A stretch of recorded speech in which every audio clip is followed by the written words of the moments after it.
Halo, Assalamualaikum warahmatullahi wabarakatuh. Saya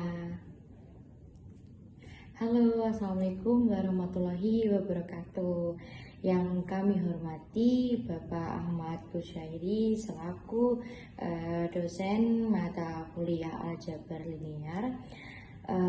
Izinkan kami mempresentasikan untuk ujian akhir semester pada kelompok kami. Nah, perkenalkan kami dari salah satu kelompok Aljabar linear yang beranggotakan ada Kak Safinatun Najah, ada Kak Salma Damar Oktaviani, ada Kak Salma Nazima Putri, dan saya Salwa Amelia Gadio Rahma dengan NIM 250101010253. Nah, pada penerapan Aljabar linear e-business ini kami mengambil studi kasus analisis transaksi penjualan online. Nah, pada presentasi kali ini ada alur presentasinya. Yang pertama ada pendahuluan yang berisikan latar belakang definisi aljabar linear. Yang kedua ada landasan teori yang berisikan 11 konsep dasar aljabar linear yang akan kita gunakan. Ada juga yang ketiga studi kasus dan data yang terdapat ada data transaksi penjualan online 3 produk yang menjadi sumber semua contoh. Nah, selanjutnya ada pembahasan dan perhitungan yang mengenai penerapan semua konsep aljabar linear berdasarkan data yang sama. Dan yang terakhir ada kesimpulan dan saran yang berisikan tentang ringkasan hasil serta relevansi terhadap e-business ini. Pada kesempatan kali ini saya akan menjelaskan materi yang awal, yaitu di sini ada latar belakang. Nah, latar belakang yang saat ini e-commerce tidak hanya menjadi alternatif belanja saja, namun juga menjadi tulang punggung ekonomi digital yang setiap transaksinya menghasilkan data besar yang bisa dianalisis menggunakan matriks, SPL, dan aljabar linear. Di presentasi kali ini kami ingin menunjukkan bahwa aljabar bukan hanya teori yang abstrak, namun juga bisa menjadi alat untuk analisis bisnis dengan mengambil studi kasus penjualan online yang berupa handset, mouse, dan keyboard selama 3 hari bertransaksi. Nah, definisi aljabar linear sendiri adalah aljabar linear ini itu cabang matematika yang mempelajari vektor, matriks, ruang vektor, transformasi linear, serta juga sistem persamaan linear berkembang dari kebutuhan menyelesaikan persoalan yang melibatkan banyak variabel secara sistematis. Karena aljabar linear sendiri ini kemampuannya menyederhanakan data kompleks menjadi bentuk matriks yang mudah diproses. Nah, aljabar linear ini juga menjadi kompetensi dasar bagi mahasiswa ilmu komputer, baik seperti sistem informasi, teknik, dan bidang terkait lainnya. Lanjut pada landasan teori ada 11 konsep dasar aljabar linear. Yang pertama ada vektor, yang kedua ada matriks dan jenis-jenis lainnya, yang ketiga ada ruang vektor, yang keempat ada transformasi linear, kelima sistem persamaan linear homogen dan non homogen, yang keenam transformasi elementer, yang ketujuh ada rank matrix, yang kedelapan determinan matrix, yang kesembilan matrix adjoint, yang kesepuluh matrix inverse, dan yang terakhir ada kombinasi linear vektor. Studi kasus dan data-datanya. Nah, data ini diambil dari transaksi sebuah toko online yang menjual 3 jenis produk selama 3 hari dari hari Senin hingga hari Rabu. Dan data inilah yang dipakai sebagai contoh setiap konsep pada slide-slide berikutnya. Nah, di sini ada data penjualan atau unit terjual per harinya. Pada hari Senin, handset A terjual ada 20 pieces dan mouse ada terjual 15 dan keyboard terjual hingga 10 pieces. Dengan harga satuan per produknya itu handsetnya 150, mouse dengan harga satuannya 100.000 dan keyboard harga satuannya dengan sebesar 250.000. Lanjut pada hari Selasa, handset terjual sebanyak 25 piece dan mouse terjual sebanyak 18, keyboard terjual sebanyak 12. Dan pada hari Rabu, handset mengalami peningkatan, terjual sebanyak 30. Nah, mouse juga ada peningkatan nih. Dari yang kemarin 18 hingga hari Rabunya terjual 20 piece dan keyboard terjual 15. Jadi setiap harinya itu ada peningkatan penjualan ya. Dari yang seberapa hingga seberapa banyak. Nah, selanjutnya hasilnya tuh tinggal dikalikan saja dengan harga persatuannya. Lanjut, slide selanjutnya akan dijelaskan oleh teman saya. Perkenalkan, nama saya Safira Tunaja. Saya dari jurusan Sistem Informasi kelas 204. Pada kesempatan kali ini, aku ingin menjelaskan tentang materi vektor dan matriks. Yang pertama yaitu vektor. Vektor adalah objek matematika yang memiliki besaran dan arahan dan biasanya ditulis dalam bentuk susunan angka. Dalam kasus penjualan online kita, vektor dapat digunakan untuk menunjukkan harga produk maupun jumlah produk yang terjual.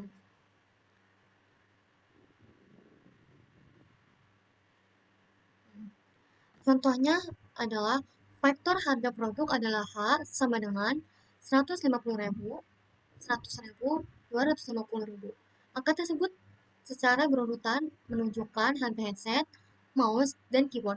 Kemudian, untuk penjualan hari Senin, kita mempunyai vektor yang bisa disebut V, sama dengan 20, 15, 10.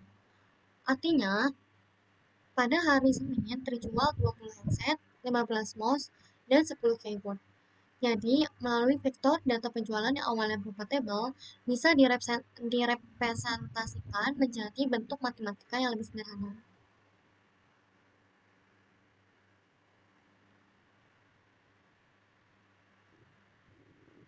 Lanjut, yang kedua adalah matriks. Matriks merupakan susunan bilangan yang disusun berdasarkan baris dan kolom.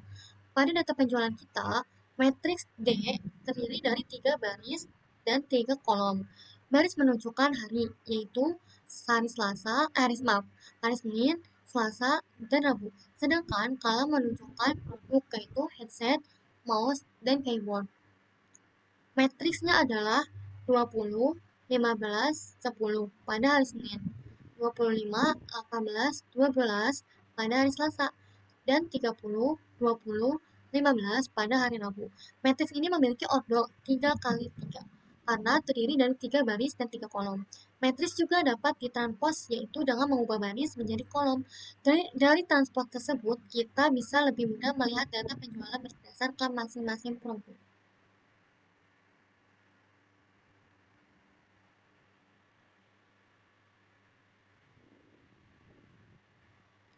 Untuk jenis-jenis matriks ada 11.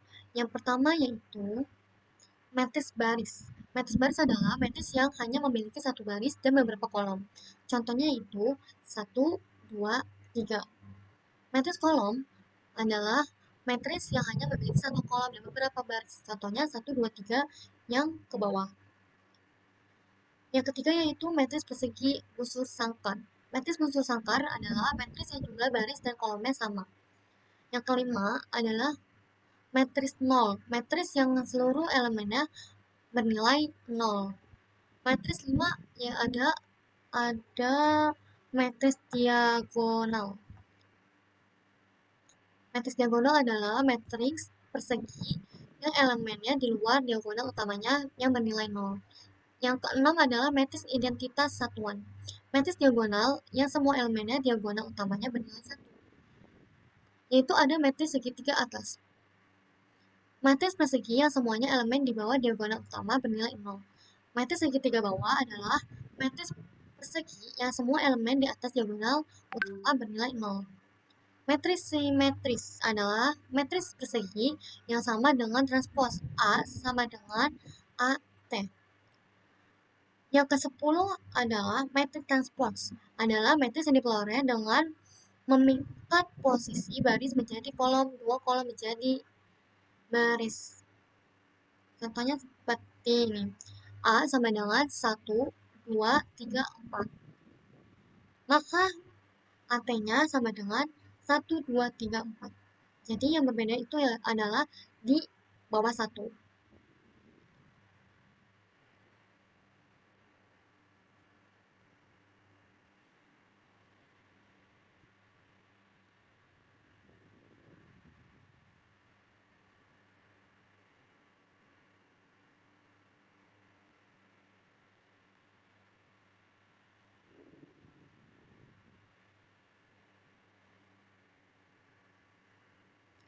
Selanjutnya yaitu ada perkalian matriks total pendapat. Berikut kita memasuki perkalian matris yang pada kasus ini digunakan untuk menghitung total pendapatan setiap hari. Caranya adalah matriks jumlah barang yang terjual dikalikan dengan vektor harga masing-masing produk. Sebagai contoh adalah untuk hari Senin, perhitungannya 20 dikali 150 ditambah 15 dikali 100.000 ditambah 10 dikali 250. Hasilnya adalah 3 juta ditambah 1.500.000 ditambah 2.500.000. Sehingga total pendapatan hari Senin adalah 7 juta. Untuk hari Selasa, total pendapatannya adalah 8.550.000. Sedangkan hari Rabu adalah 10.250.000. Jadi total pendapatan selama 3 hari adalah 25.800.000 rupiah. Dari hasil tersebut juga terlihat bahwa pendapatan mengalami peningkatan setiap harinya.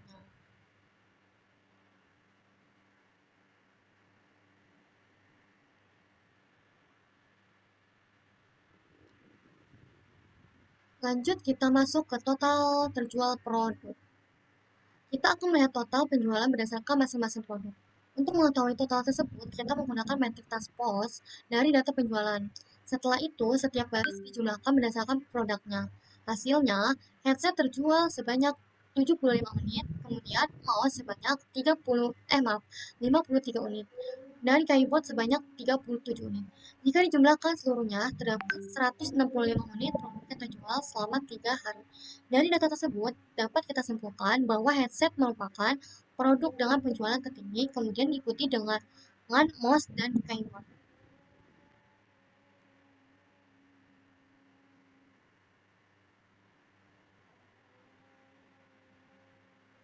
Selanjutnya ada ruang vektor. Ruang vektor merupakan himpunan vektor yang memenuhi aturan tertentu dalam operasi penjumlahan dan perkalian skalar. Dalam kasus kita, data penjualan setiap hari dapat dianggap sebagai vektor di R3. Contohnya, data hari Senin adalah V1 sama dengan 20, 15, 10. Dan data hari Selasa adalah V2 sama dengan 25, 18, 12.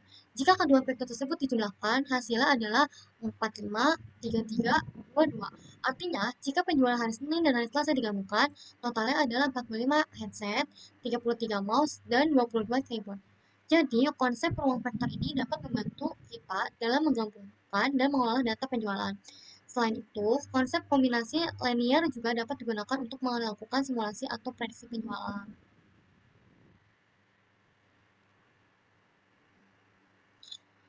Jadi, cukup sekian dari aku, bahwa aljabar linear tidak hanya digunakan dalam matematika, tetapi dapat diterapkan untuk mengolah dan menganalisis data bisnis, seperti menghitung pendapatan, melihat produk yang paling banyak terjual, dan melakukan prediksi penjualan. Saya Salma Nazima Putri dengan NIM 25010102088 akan mempresentasikan materi berikutnya berupa transformasi vektor linear. Ini merupakan fungsi untuk memetakan atau mengubah suatu vektor dengan syarat struktur operasi penjumlahan dan perkalian skalarnya tetap dipertahankan. Ada dua sifatnya. Yang pertama ada sifat aditif. Apabila dua vektor dijumlahkan terlebih dahulu, itu baru ditransformasikan, maka hasilnya akan sama dengan apabila kedua vektor ditransformasikan terlebih dahulu baru dijumlahkan. Yang kedua ada sifat homogen, yaitu apabila vektor dikalikan dengan skalar terlebih dahulu baru ditransformasikan, maka hasilnya akan sama dengan apabila ditransformasikan terlebih dahulu baru dikalikan dengan skalar. Nah, masuk ke contoh pada penerapan data, kami mengambil contoh pada studi kasus di penjualan hari Senin dengan mensimulasikan promosi sebesar 20% sehingga dikalikan dengan 1,2, yang mana hari Senin itu 20, 15, dan 10 menghasilkan 24, 18, dan 12. Ini mengartikan bahwa jika promosi diterapkan sebesar 20%, maka prediksi unit yang terjualnya pada hari Senin akan meningkat menjadi 24 headset, 18 mouse, dan 12 keyboard. Lalu kemudian di pembuktian sifat aditif, kami akan menambahkan penjualan di hari Senin dan hari Selasa, dijumlahkan terlebih dahulu, kemudian baru dikalikan dengan 1,2, yang menghasilkan 45, yang menghasilkan 54, 39,6, lalu 26,4. Lalu cara yang kedua, itu masing-masing vektor ditransformasikan terlebih dahulu menjadi 28, 18, dan 12, lalu yang transformasi vektor yang kedua menjadi 30, 21,6, 14,4, lalu kemudian dijumlahkan, hasilnya sama, yaitu 54, 39,6, dan 26,4. Nah, karena dua cara ini menghasilkan nilai yang sama persis, maka bisa dibuktikan bahwa sifat aditif ini berlaku pada data yang digunakan. Untuk relevansinya, sifat aditif ini sangat penting untuk data bisnis karena menjamin konsistensi perhitungan. Ini baik promosinya itu dilakukan atau dihitung per transaksi maupun digabungkan secara mingguan atau bulanan. Hasil akhirnya itu akan tetap sama. Kemudian di materi selanjutnya ada sistem persamaan linear atau bisa disebut SPL. Ini merupakan kumpulan minimal 2 persamaan atau lebih dengan variabel yang sama yang harus dipenuhi secara bersamaan. Ada 3 kemungkinan solusinya. Yang pertama ada solusi tunggal, yang kedua tidak ada solusi sama sekali, kemudian solusi tidak terhingga. Ada 2 jenisnya. Yang pertama SPL homogen, di mana semua ruas kanan bernilai 0 konstantanya. Lalu kami menggunakan koefisien dari matriks D yang sama seperti sebelumnya. Solusi SPL homogen ini hanya ada satu, yaitu trivial, di mana X, Y, dan Z-nya itu bernilai 0, artinya tidak ada perubahan pada penjualan ketiga produk tersebut, atau dikatakan berada pada kondisi yang statis. Lalu pada SPL non homogen ini lebih relevan untuk kasus bisnis karena minimal ada satu nilai pada ruas kanan yang tidak bernilai 0. Ada 3 kemungkinan hasil yang ditentukan melalui perbandingan rank. Apabila ranknya ini rank matriksnya ini koefisien dengan rank matriks augmented dan sama dengan jumlah variabelnya, maka hasilnya solusinya tunggal. Apabila ranknya sama namun hasilnya lebih kecil dari jumlah variabelnya, maka solusinya itu tidak terhingga. Lalu apabila rank matriksnya ini koefisiennya lebih kecil dari rank matriks augmented, maka tidak terdapat solusi sama sekali. Lanjut masuk ke studi kasus penerapannya. Manajemen toko memiliki target penjualan sebesar yang ingin dicapai sebesar 7.500.000 pada hari Senin, 9 juta pada hari Selasa, dan 11 juta pada hari Rabu. Nah, dengan asumsi pola kuantitas unit yang terjual sama seperti pada data awal, di sini kami ingin menentukan harga ideal untuk headset, mouse, dan keyboard yang disebut X1, X2, dan X3 supaya targetnya tercapai. Nah, berdasarkan kuantitas harian dikalikan dengan harga yang dicari, disusun 3 persamaan yang bisa dilihat di sini. Lalu kami menggunakan metode eliminasi Gauss-Jordan, yaitu di mana matriks augmented ini direduksi baris demi baris sehingga diperoleh bentuk paling sederhana yang langsung menunjukkan hasil dari X1, X2, dan X3. Langkah pertamanya yaitu membentuk matriks augmented dan untuk mempermudah perhitungannya di sini kami membagi terlebih dahulu ruas kanannya dengan 500.000 yang menghasilkan baris pertama 7.500.000 dibagi 500.000 sama dengan 15, yang baris kedua adalah 9 juta dibagi 500.000 sama dengan 18, di baris ketiga yaitu 11 juta dibagi 500.000 menjadi 22. Dan nanti nilai akhirnya akan disubstitusikan, dikembalikan lagi dengan dikalikan 500.000 di langkah substitusi yang terakhir. Nah, matriks augmented ini seperti yang bisa dilihat. Kemudian di langkah yang kedua yaitu menolkan elemen pertama pada baris kedua dan ketiga dengan cara baris R2 diganti dengan R2 dikurangi 1,25 kali R1, dan baris R3 ini diganti menjadi R3 dikurangi 1,5 kali R1 dan menghasilkan baris pertama itu tetap 20, 15 dan 10, lalu 15, dan baris kedua itu menjadi 0, minus 0,75, minus 0,5, lalu minus 0,75, lalu kemudian baris ketiga itu ada 0, minus 2,5, lalu 0, dan juga minus 0,5. Di langkah yang ketiga yaitu menolkan elemen kedua pada baris ketiga dengan cara baris R3 diganti menjadi R3 dikurangi 10/3 dikali R2. Dan hasil akhirnya baris ketiga menjadi 0, 0, 5/3, lalu 2,0. Sementara baris pertama dan keduanya ini tidak berubah. Di langkah yang keempat, di substitusi mundur, di baris ketiga itu X3 sama dengan 2,0 dibagi 5/3, hasilnya 1,2 yang akan dikalikan dengan 500.000 yang menghasilkan X3 itu sama dengan Rp600.000. Lalu di baris kedua ini minus 0,75 X2 dikurangi dengan 0,5 kali 1,2 sama dengan minus 0,75. Lalu setelah diselesaikan diperoleh dengan X2 sama dengan 0,2 yang setelah dikalikan dengan 500.000 itu menghasilkan Rp100.000. Lalu di baris yang pertama itu ada 20x1 ditambah 15 dikali 0,2 ditambah 10 kali 1,2, hasilnya sama dengan 15 yang setelah diselesaikan diperoleh sama dengan x1 itu 0. Nah, hasil akhirnya ini berarti x1 itu 0, x2 itu 100.000 dan x3 itu 600.000.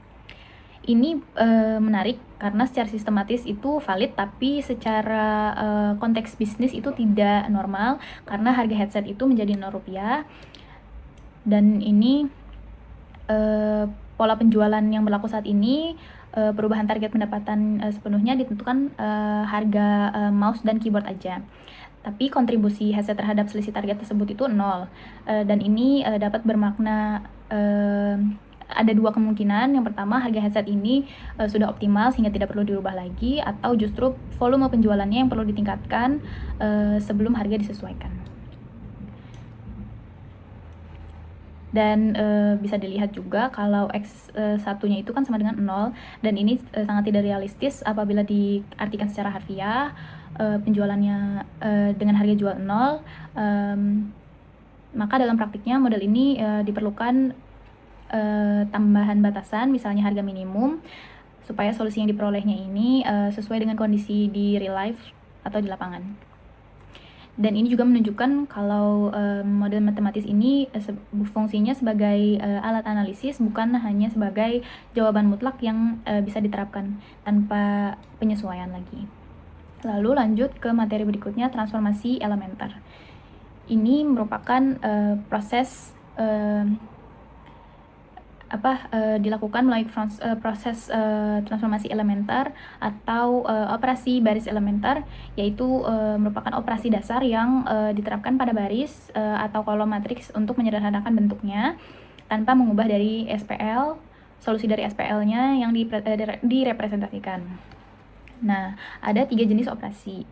Yang pertama ada menukar dua baris, lalu yang kedua ada mengalihkan satu baris dengan konstanta yang bukan 0, lalu yang ketiga menambahkan kelipatan satu baris ke baris lainnya. Nah, pada studi kasus ini, matriks D ini direduksi menggunakan operasi jenis ketiga. Matriks D awalnya ini terdiri atas baris pertama 20, 15, 10, baris kedua 25, 18, dan 12, baris ketiga 30, 20, dan 15. Maka langkah pertama yang diambil, baris R2 diganti dengan R2 dikurangi 1,5 kali R1, sehingga elemen pertama pada baris kedua ini menjadi 0. Lalu langkah keduanya, baris R3 diganti menjadi R3 dikurangi 1,5 R1 dengan tujuan yang sama, yaitu membuat elemen pertama pada baris ketiganya ini menjadi 0. Lalu yang ketiga, yaitu baris R3 kembali diganti menjadi R3 dikurangi 10/3 dikali R2.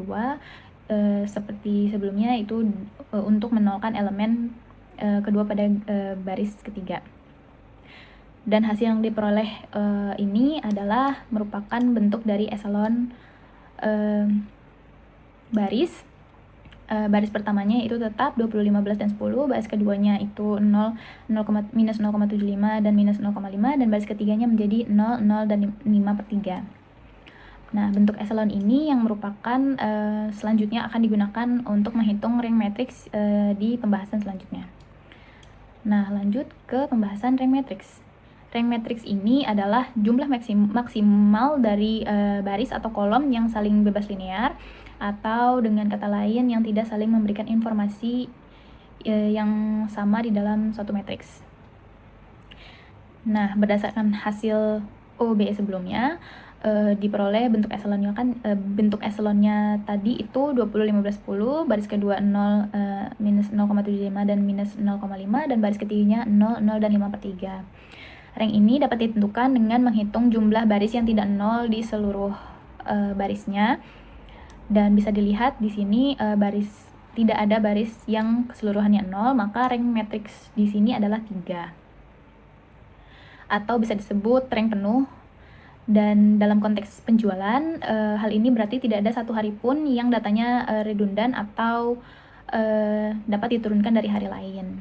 Jadi setiap hari, itu hari Senin, Selasa, dan Rabu ini memberikan informasi penjualan yang berbeda-beda dan saling independen. Lalu hasilnya juga akan konsisten dengan nilai determinan yang akan dibahas pada bagian selanjutnya. Karena rank penuh umumnya berkaitan dengan determinan yang tidak sama dengan 0, yang berarti matriks D memiliki inverse. Selanjutnya materinya akan dijelaskan dengan teman saya. Perkenalkan, nama saya Salma Damar Oktaviani. Pada kesempatan kali ini saya akan mempresentasikan slide matrix. Pada bagian ini kami akan membahas determinan matriks. Determinan yang dilambangkan dengan det A merupakan suatu nilai saklar yang diperoleh dari matriks persegi, dan nilai ini memiliki peran penting untuk menentukan apakah suatu matriks memiliki inverse atau tidak.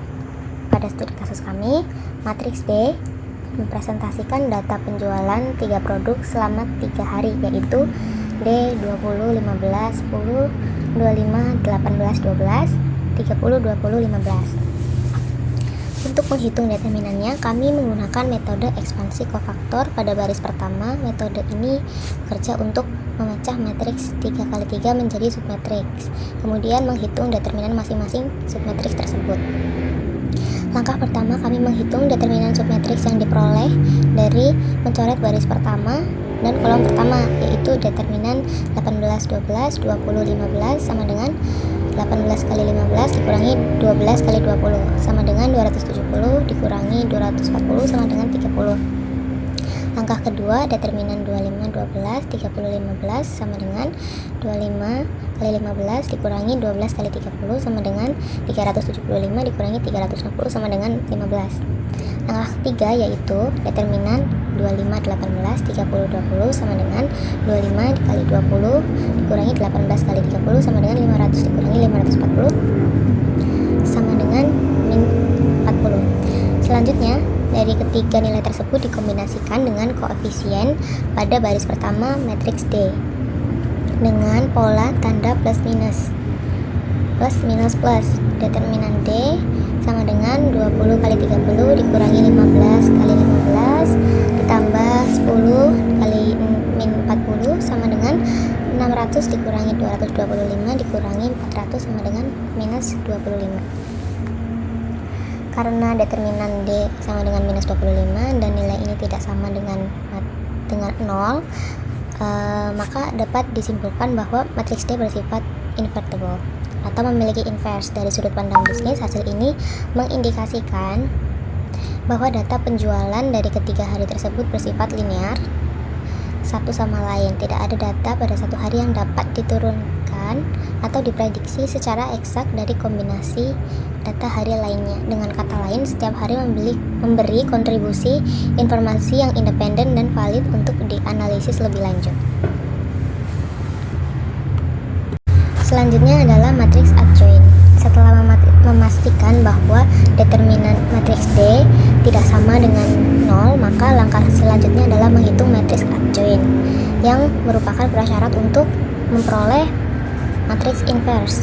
Matriks adjoint atau adjugate matrix didefinisikan sebagai transport dari matriks kofaktor suatu matriks persegi. Selanjutnya adalah matriks inverse.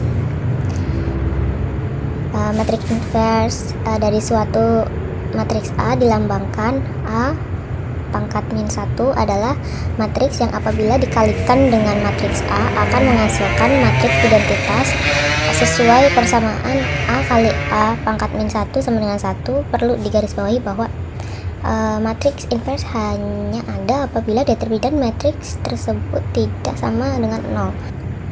Rumus untuk memperoleh matriks inverse adalah D pangkat min 1 sama dengan 1 per determinan D dikali adjoint D.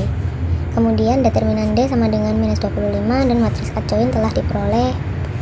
Maka setiap elemen pada matriks adjoint dibagi dengan minus 25 sebagai ilustrasi perhitungan yang sama ditetapkan pada seluruh 9 elemen matriks. Dalam konteks penerapan pada bisnis, matriks inverse memiliki kegunaan strategis, diantaranya melakukan prediksi penjualan berdasarkan target penjualan tertentu yang menghubungkan harga dengan kuantitas, serta menganalisa hubungan ketergantungan antar produk dalam suatu portofolio penjualan.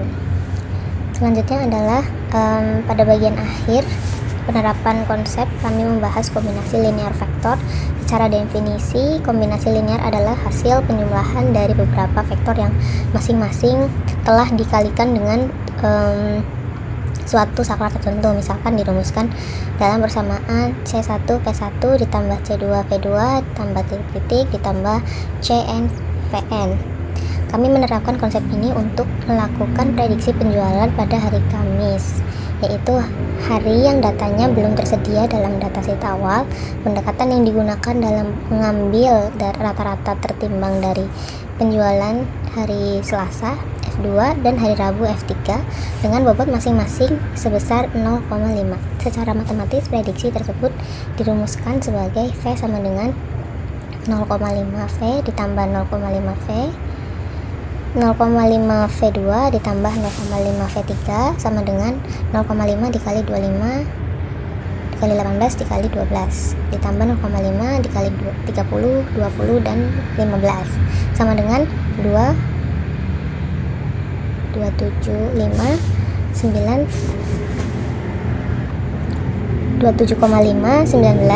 13,5. Berdasarkan perhitungan tersebut, diperoleh hasil prediksi penjualan hari Kamis sebagai berikut: headset sebanyak 28 unit, mouse sebanyak 19 unit, dan keyboard sebanyak 14. Dibulatkan. Signifikansi konsep ini terletak pada relevansi terhadap metode forecasting penjualan dan bidang machine learning, model prediksi yang digunakan dalam analisis proses bisnis modern, mulai dari regresi linear sederhana hingga metode atau mode pembelajaran mesin yang lebih kompleks. Dengan demikian, konsep yang tampak sederhana ini menjadi fondasi matematis bagi teknik analisis prediktif yang lebih canggih. Selanjutnya adalah kesimpulan dan saran. Kesimpulan yang pertama adalah aljabar terbukti bukan merupakan disiplin ilmu yang bersifat abstrak semata, melainkan sebuah kerangka analitis yang aplikatif. Dengan mengolah data transaksi dan konteks e-bisnis mencakup representasi data melalui vektor dan matriks hingga analisis lanjutan berupa determinan, inverse, dan transformasi linear. Studi kasus penjualan 3 produk, headset, mouse, keyboard, menunjukkan bahwa operasi perkalian matriks R sama dengan D kali H mampu menghitung total pendapatan harian secara sistematis dan efisien sebagai alternatif dari perhitungan manual yang rentan terhadap kesalahan pada skala data yang lebih besar. Nilai determinan matriks D tidak sama dengan nomor 1, determinan D sama dengan min 25, membuktikan bahwa matriks tersebut bersifat invertible sekaligus menginformasikan data penjualan pada ketiga hari bersifat bebas, linear, dan tidak mengandung redundansi informasi. Konsep sistem informasi linear SPL dapat diterapkan untuk menentukan target harga atau volume penjualan yang diperlukan guna mencapai target pendapatan tertentu. Sementara konsep kombinasi linear vektor terbukti relevan untuk melakukan prediksi forecasting penjualan pada periode yang belum memiliki data historis. Secara keseluruhan, penerapan konsep-konsep aljabar linear memungkinkan pelaku bisnis untuk mengambil keputusan yang terukur dan sistematis. Selanjutnya adalah tab saran. Selanjutnya adalah slide saran. Studi kasus yang digunakan dalam presentasi ini masih bersifat sederhana, yakni terbatas pada 3 hari transaksi dan 3 jenis produk. Untuk penerapan pada jangka atau skala yang lebih realistis, disarankan menggunakan datasheet dalam waktu dan jumlah yang lebih luas. Yang kedua, diperlukan penambahan batasan atau constraint tambahan pada penyelesaian sistem persamaan linear, mengingat hasil perhitungan matematis tidak selalu mencerminkan kondisi yang realistis secara bisnis.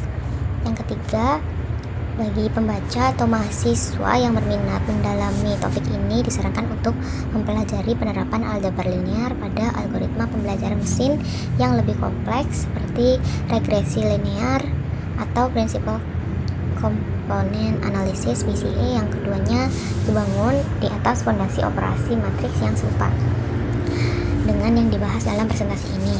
Yang keempat, pemanfaatan perangkat lunak seperti Python dengan pustaka NumPy, MATLAB, atau Microsoft Excel sangat disarankan untuk mempercepat atau meningkatkan akurasi perhitungan matriks.